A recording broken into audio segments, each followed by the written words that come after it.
At some point in history, all governments face the exact same dilemma, even if they don't consciously realize it. As power grows, the costs of maintaining it inevitably increase. Armies become more expensive, bureaucracies expand, old commitments accumulate, and social stability comes to depend on constant spending. The problem is that the ability to raise revenue rarely grows at the same rate. This is where most people believe that states make mistakes due to ignorance, corruption, or incompetence. But history shows something quite different. Most of the time, governments know exactly what they are doing. They understand the risks, they know the historical precedents, and yet they choose to follow the same path. Not because it is the best solution in the long term, but because at that specific moment, it seems to be the least politically dangerous. The instrument of choice is almost always the same: money. Throughout this video, we won't treat currency destruction as a rare accident or an isolated moral failing. We'll analyze it as a recurring pattern that emerges whenever certain economic and political limits are exceeded. And, in the end, you'll realize that the most important question isn't why it happens, but why it takes so long to happen and what changes after the process begins. Keep this idea in mind, because it will stay with us until the end. Every state, regardless of era or ideology, needs to deal with three forces that directly conflict with each other. The first is the constant growth of expenses. Governing on a large scale is expensive, and the larger the power structure, the more resources are needed to keep it functioning. The second force is the political limit of taxation. Taxes are visible, unpopular, and tend to generate organized resistance, especially when the population already feels it is at its limit. The third is the need for stability. No government survives if it provokes continuous crises, mass unemployment, or open revolts. The problem is that these three forces cannot be satisfied simultaneously. When spending increases and taxes encounter resistance, the government must choose between bad alternatives. Cutting spending means losing support and weakening its own power. Raising taxes means provoking an immediate social reaction. Acknowledging an explicit fiscal collapse means admitting failure. It is at this point that currency manipulation ceases to be a technical error and becomes a political decision. By devaluing the currency, the state can finance its commitments without announcing new taxes, transferring wealth indirectly and diluted over time. For most people, this process is difficult to perceive at first, and that is precisely why it is so attractive to those who govern. This pattern did not originate in the modern world. It appears repeatedly throughout history, whenever states reach a certain degree of complexity. And the first major documented example of this process was Rome. At some point in history, all governments end up facing the same dilemma, even if they don't immediately recognize it. As power expands, the costs of sustaining it inevitably grow. Armies need to be maintained, borders protected, bureaucracies expanded, and old commitments honored. The problem is that the capacity to raise revenue rarely keeps pace with this growth, and it is precisely at this point that decisions arise that, viewed from afar, seem irrational, but which make perfect sense from an immediate political standpoint. Most people believe that the destruction of wealth occurs due to ignorance, corruption, or incompetence. This explanation is convenient because it shifts the blame to specific individuals and suggests that the problem could have been avoided if better people were in charge. History, however, shows something quite different. In most cases, those in power knew exactly what they were doing. They understood the risks, knew of previous examples, and yet chose to follow the same path. Not because it was the best option in the long term, but because, at that specific moment, it seemed the only alternative capable of preserving power and avoiding an immediate crisis. The instrument of choice is almost always the same: money. Throughout this video, we will not treat the destruction of currency as a rare accident or an isolated moral failing. We will analyze it as a recurring pattern that arises whenever certain economic and political limits are exceeded.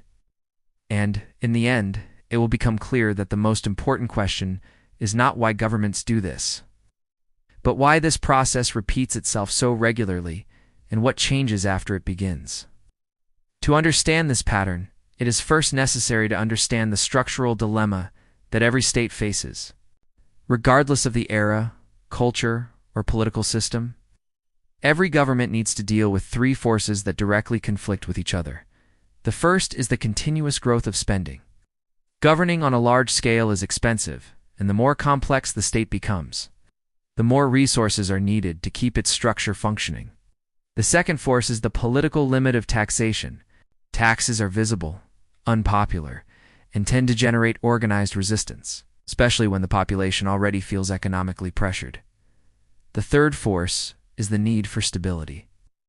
No government can survive for long if it causes mass unemployment, frequent economic collapses, or constant revolts. The problem is that these three forces cannot be satisfied simultaneously. When spending increases and taxes encounter resistance, the government must choose between bad alternatives. Cutting spending means weakening its own power and losing political support. Raising taxes means facing immediate social backlash. Acknowledging an explicit fiscal collapse means admitting institutional failure. It is at this point that manipulating the currency ceases to be a technical error and becomes a political decision. By devaluing the currency, the state can finance its commitments without announcing new taxes. The transfer of wealth occurs indirectly, spread over time, diluted by the complexity of the monetary system. For most people, this process is difficult to perceive at first. And that is precisely why it becomes so attractive to those who govern. This pattern did not originate in the modern world. It appears repeatedly throughout history whenever states reach a certain level of complexity and cost. The first major documented example of this process was the Roman Empire. During the early centuries of the empire, especially between the reign of Augustus and the end of the Antonine dynasty, Rome built one of the most integrated economic systems in the ancient world, the Roman currency. The denaro set contained a significant amount of real silver and was widely accepted throughout the Mediterranean. This allowed for the formation of a sophisticated monetary economy. With long-distance trade, collection of taxes in cash, and regular payment of soldiers and civil servants, this system worked for about 200 years, but Rome's own success created a structural problem. As the empire grew, military costs exploded. Extensive borders required standing legions. Cities grew and demanded infrastructure. Imperial administration became increasingly burdensome. When the great territorial conquest ceased, the inflow of precious metals decreased, but expenses continued to rise. Rome reached exactly the point that many states reached throughout history. Aggressively raising taxes meant risking revolts and internal instability. Reducing spending meant weakening military and administrative control. The chosen alternative was less visible and politically more convenient. The currency began to be devalued. Starting during the reign of Nero, the silver content aftenariest amount of coins began to be gradually reduced. On the surface, nothing had changed. The coins continued to circulate with the same face value and the same imperial authority stamped on them. In practice, each new coinage contained less real wealth. This allowed the state to mint more coins and finance its growing expenses without directly raising taxes. In the short term, the strategy worked. In the medium term, signs of wear and tear began to appear. Prices rose, merchants began demanding more coins for the same products, and peripheral regions began to distrust Roman currency. In the long term, the monetary economy began to fragment. Taxes began to be collected in physical goods. Trade lost momentum. Confidence in money was slowly eroded. The impact of this devaluation became especially evident when we observed the situation of the average Roman soldier.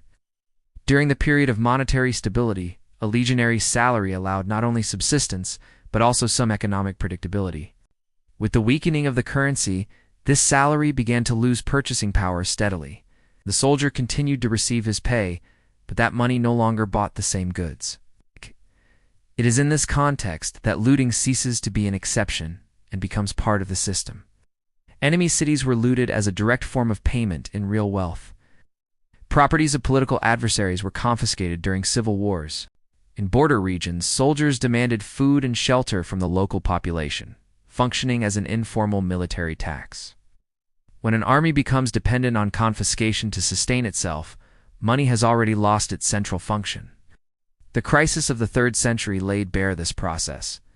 In a few decades, dozens of emperors succeeded one another, many elevated to power by the legions themselves. The political instability was, in fact, a reflection of a deeper problem. The state could no longer sustain its structure with a reliable currency. Power became increasingly dependent on immediate promises and direct rewards. What makes this episode particularly important is that Rome was not an isolated case. The same pattern reappears in completely different contexts. In Imperial China, for example, the use of paper money began as a practical innovation. It was easier to transport and facilitated trade. In periods of stability, it worked relatively well. But in times of fiscal crisis, war, or famine, the state began to issue more paper money than the economy could absorb. The result was predictable: inflation, loss of confidence, and a return to the use of metal coins or barter in some regions. Centuries later, during the French Revolution, fiat emerged as an emergency solution to finance the new regime. Initially backed by land confiscated from the church, they seemed a rational solution. But as expenses increased and the war intensified, the temptation to print more paper money became irresistible. Each new issue was justified as temporary. It never was. Post-World War I Germany followed exactly the same path, only at a much faster pace. War reparations, internal debt, and a collapse in production created a fiscal dilemma similar to that of Rome and revolutionary France. Monetary issuance was seen as the only politically viable way out. The mechanism was the same. The pace was different. If this pattern is so recurrent, the natural question is why it keeps repeating itself. The answer lies not only in economics, but also in political timing. Governments operate in short cycles.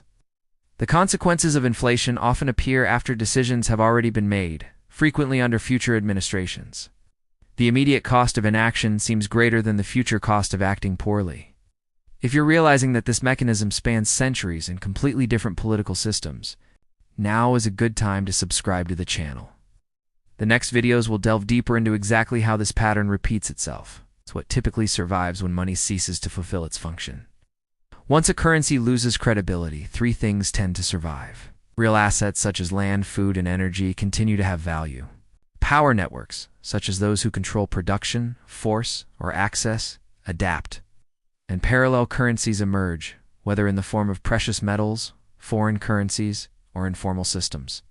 The most important point is that once a state becomes structurally dependent on inflation for its financing, return to monetary discipline becomes politically almost impossible. Any attempt at correction implies abrupt cuts, unemployment, bankruptcies, and social instability. Governments that try to reverse the process rarely survive long enough to reap the benefits. Governments don't destroy their own currency by accident. They do it because, at certain stages of power, all other options seem worse. Rome didn't fall because of monetary ignorance. It followed a pattern that repeats itself whenever the cost of power exceeds the limits of revenue. And the final question isn't whether this process can happen again. The question is, at what stage it has already begun and who is paying the cost now.